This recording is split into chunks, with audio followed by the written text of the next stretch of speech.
Ouvrons notre Bible au livre de 2 Chroniques 8. 2 Chroniques 8. Construire sur le sable mondain. Construire sur le sable mondain. 2 Chroniques 8, versets 1 à 18. Les chantiers et le commerce de Salomon. Verset 1. Salomon passe 7 ans à construire le temple et 13 ans à construire sa propre maison, son propre palais et ses bâtiments administratifs. Il n'y a rien de mal à engager des projets de construction pourvu qu'ils ne deviennent pas le centre de la vie comme chez Salomon. Rappelez-vous que lorsque Salomon était devenu roi, et il n'avait que 14 ans et dépendait de Yahweh pour le guider et lui donner la sagesse de diriger son peuple. Maintenant, 30 ans ont passé et Salomon est devenu autonome. Il a placé sa foi en lui-même au lieu de la placer en Yahweh. Versets 6 à 8. Les villes que Salomon construit sont situées sur les routes commerciales. Hamath à Zoba est situé à 30 000 au nord de Jérusalem, dans le Liban actuel. Tadmor est une oasis du désert située sur la route principale de la Mésopotamie, à environ 150 000 au nord-est de Damas. Beth-Horon est situé à environ 10 000 au nord-ouest de Jérusalem, à la frontière entre Juda et le royaume du nord, le royaume du nord. Entre les tribus de Juda et les tribus du nord, qui étaient devenues un royaume, pour le moment n'était pas encore au moment de cette écriture. Balat est situé sur le territoire de Dan. Ces villes servent de lieu de prospérité. Il faut les appeler les centres commerciaux et de protection pour le royaume croissant d'Israël sous le règne de Salomon. Malheureusement, dans de nombreux cas, les natifs des villes conquises sont restés et ont pris pied en Israël. Yahweh avait averti son peuple contre le fait de ne pas chasser les ennemis, ceux qui habitaient la terre avant, car ceux-ci constituent une menace pour la fidélité religieuse d'Israël, son peuple.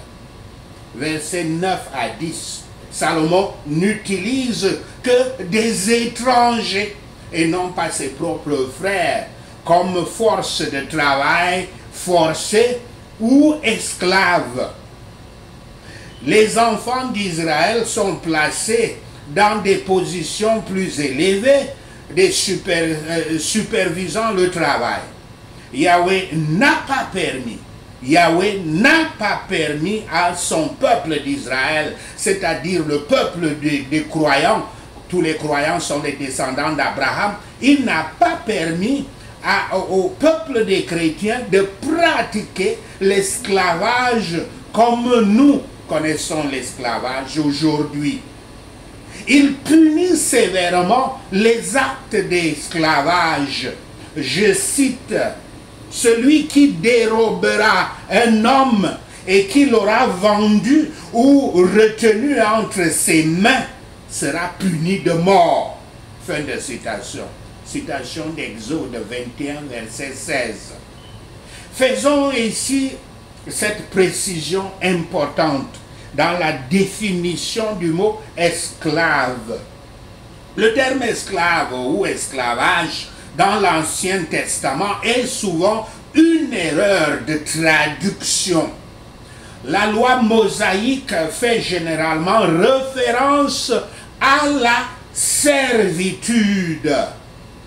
Et comme vous pourrez, quand vous étudiez le mot servitude, vous vous rendrez compte que tous les lieux d'emploi d'aujourd'hui ne sont rien d'autre que des lieux de servitude, des échanges entre services et salaires, souvent dans des conditions même horribles. Dans la loi mosaïque, la loi de Moïse fait généralement référence à ce qui devrait être traduit par servitude, en tant que service sous contrat, comme nous le voyons aujourd'hui. C'était comme des arrangements connus dans l'Amérique coloniale. Ceux qui ne pouvaient pas payer leur voyage pour le monde, pour le nouveau monde, comme on appelait l'Amérique à l'époque, travaillaient pendant 7 ans pour rembourser leurs dettes. Et puis ils étaient libres d'opérer dans la société en tant que citoyens ordinaires et gagner leur citoyenneté après avoir travaillé après avoir travaillé comme des serfs pour payer le prix de leur transport. Cela ne s'appliquait pas aux Africains noirs, cependant, qui étaient eux utilisés comme des esclaves, c'est-à-dire qu'ils étaient possédés comme des vaches et étaient utilisés pour les travaux forcés. Ce qui est intéressant à propos de la servitude contractuelle en Israël, c'est qu'elle était d'abord volontaire. Une personne se vendait ou divisait les membres de la famille pour travailler. Et il recevait en retour des vêtements, un toit au-dessus de leur tête et de la nourriture sur leur table. La servitude était également limitée à 7 ans dans les Écritures saintes, à moins que le serviteur n'ait volontairement choisi la servitude tout au long de sa vie, pour le restant de sa vie. Ce qui lui apportait en contrepartie à la fois stabilité et sécurité dans des temps économiques, pendant des temps économiques difficiles, qui étaient souvent fréquents. C'est dans ce sens très différent de la traite négrière transatlantique barbare par les Européens blancs. Dans ce sens, je veux le redire, très différent de la traite négrière transatlantique barbare pratiquée en Amérique avec des Noirs africains qui appartenaient et étaient utilisés par des Européens blancs comme le bétail. C'est dans ce sens qu'il faut donc comprendre l'esclavage biblique. C'est pourquoi le Père Yahweh punit sévèrement tous les actes de kidnapping et de vente d'un être humain dans l'écriture que j'ai lue, qui sont des actes abominables commis par les esclavagistes pour être utilisés, pour utiliser les esclaves comme des animaux.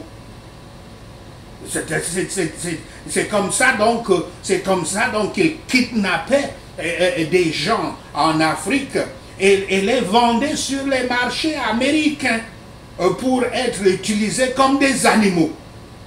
Je cite ces deux écritures qui montrent que les esclaves, puisqu'ils sont traduits de cette manière dans nos Bibles, or le sens hébreu du mot ne renvoyait pas à cet esclavage transatlantique des Amériques qui n'était déjà pas connu à cette époque-là. Ce genre d'esclavage barbare n'était jamais vu nulle part.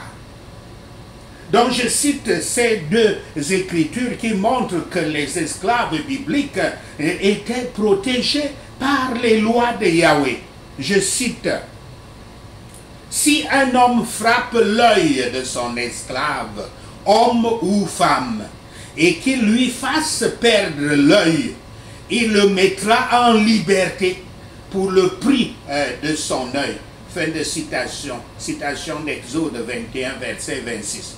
Bon, comprenons donc que dans ce cas-ci, le servant, qu'on appelle ici esclave, qu'on traduit abusivement par esclave, le servant devait payer sa dette auprès de son maître, qui est l'employeur de nos jours. Et quand tu travailles comme ça pour payer ta dette, tu perds un œil. On dit donc que la responsabilité incombe à l'employeur. L'employeur doit absolument compenser cela. Et dans ce cas-ci, il doit annuler la dette et te laisser partir avec le restant de la dette. Ou alors, si c'était pour le salaire, et comme ça se fait aujourd'hui, vous avez perdu, on appelle ça accident de travail. Mais l'employeur prend la responsabilité de payer cela. Il ne le prend pas de votre salaire. Donc c'est exactement cela qui se trouve dans Exode 21, verset 26. Autre citation, je cite, « Tu ne livreras point à son maître un esclave qui se réfugiera chez toi après l'avoir quitté. Il demeurera chez toi, au milieu de toi, dans le lieu qu'il choisira, dans l'une de tes villes, où bon lui semblera. Tu ne l'opprimeras point. » Fin de citation. Et si c'est Deutéronome 23, versets 15 à 16. Maintenant, comparez donc cela à l'esclavage des États-Unis. Il y avait des lois aux États-Unis qui disaient que si vous attrapez, ou bien si un esclave de quelqu'un d'autre vient chez vous, et bien évidemment vous êtes donc blanc, et il vient chez vous, vous ne devez pas le cacher, vous devez aller le remettre à son maître. Faute de quoi, vous encourez des amendes et des peines de prison. De façon que la loi était sévère et cette loi était donc contraire à ce que notre Seigneur Yahweh avait édicté comme loi dans Deutéronome 23, verset 15 à 16, qui dit que si un esclave s'est enfui de son maître, il a trouvé un bon refuge chez le croyant, chez le chrétien, chez l'Israélite, qui doit l'accueillir et lui montrer son pays et lui dit, établis-toi là où tu veux, tu vas vivre en paix, protégé, et tu seras considéré comme tous les autres citoyens de la terre d'Israël. C'est la même chose que les véritables chrétiens doivent faire. Si quelqu'un court, quelqu'un qui est en détresse, quelqu'un qui était abusé, quand il arrive dans la communauté des chrétiens, cette personne doit être en sécurité. On le voit très généralement dans les dictatures où les gouvernants terrorisent les populations et poursuivent ces populations dans les églises.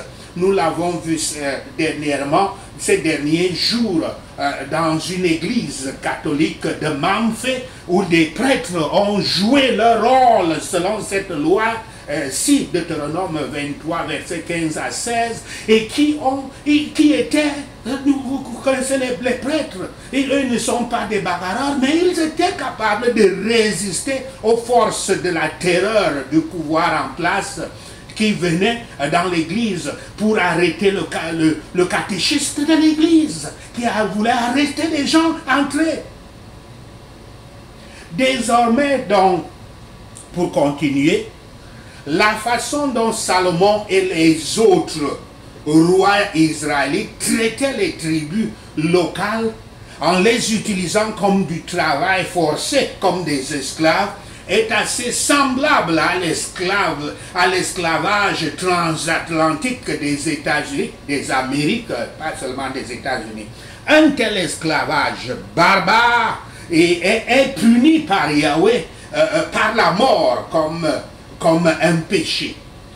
Pour plus tard, en effet, quand les Israélites regardent en arrière sur le règne de Salomon, ils le décrivent comme un maître dur.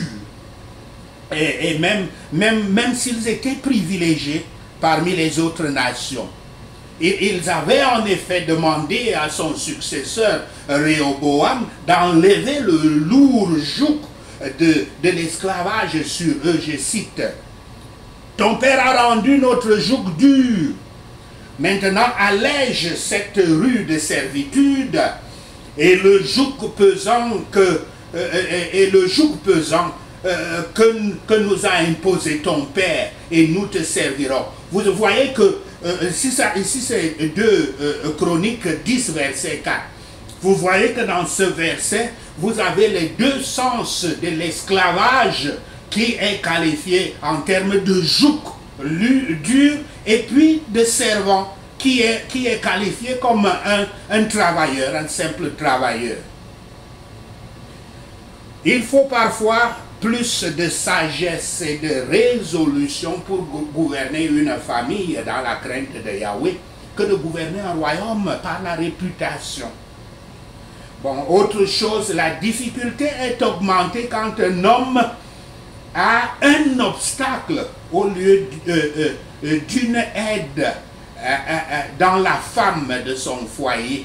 Et c'est un peu cela le cas de la fille du Pharaon qui était l'épouse de Salomon, et ici qui ne pouvait pas adorer Yahweh avec son mari, et son mari était obligé de lui construire tout un palais pour elle, parce qu'elle ne se soumettait pas au Dieu d'Israël, et ça c'est dramatique. Salomon conserve les saints sacrifices selon la loi de Moïse. En vain, l'autel a-t-il été construit? En vain, le feu est-il descendu du ciel si les sacrifices n'étaient pas constamment apportés à l'autel? Des sacrifices spirituels sont exigés de nous, que nous devons apporter quotidiennement et hebdomadairement au temple de Dieu qu'est l'Église. Il est bon d'être dans une méthode établie de dévotion, c'est-à-dire avec des heures précises, avec le jour du sabbat, le jour de Yahweh, avec des heures précises pour aller dans l'assemblée de Dieu et prier et adorer Dieu ensemble. Il faut cela. Quand le service du temple est mis en ordre, il est dit, je cite, la maison du Seigneur a été perfectionnée. Fin de citation. Le travail était l'affaire principale et non pas l'endroit. L'endroit n'était pas l'affaire principale.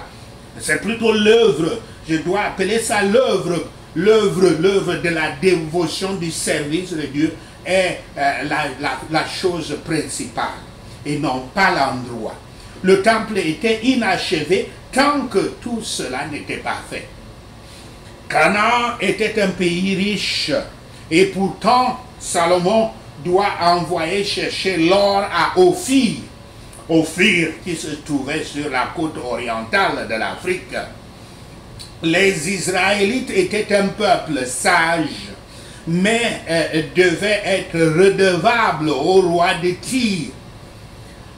Au Liban actuel, à la côte méditerranéenne du Liban actuel, Tyr, la ville de Tyr, pour des hommes qui avaient la connaissance des mers. Les Israélites n'étaient pas des hommes des mers. La grâce et non l'or la grâce et non l'or est la meilleure richesse. Et la connaissance de Yahweh et de sa loi sont la meilleure connaissance. Tout en laissant les enfants de ce monde se démener pour les jouets de ce monde, puissions-nous, en tant qu'enfants de Dieu, déposer plutôt notre trésor dans les cieux, afin que là où notre trésor est, nos cœurs puissent aussi être.